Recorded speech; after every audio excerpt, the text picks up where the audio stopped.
It's a dark and under-examined chapter in Congolese history. In 1885, the country became the personal property of Belgian King Leopold II, who made a fortune from the harvest of a much-prized resource, rubber.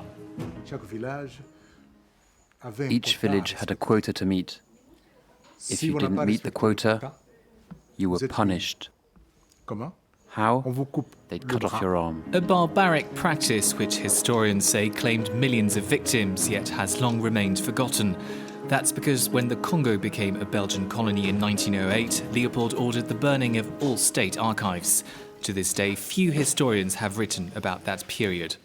The history of a nation must not be concealed. The history of a nation must be passed on from generation to generation.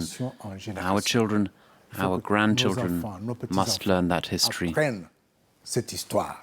That history is largely absent from school curricula in the DRC. Textbooks make hardly any mention of the crimes committed under Leopold II, nor of the system of forced labour implemented by the Belgians. The place given to colonial crimes in the national curriculum is extremely limited. There should be an effort to dig deeper, develop new materials, and ultimately change the national curriculum. The legacy of colonial rule is not only absent from textbooks, it's left few visible traces. This monument was dedicated to King Albert.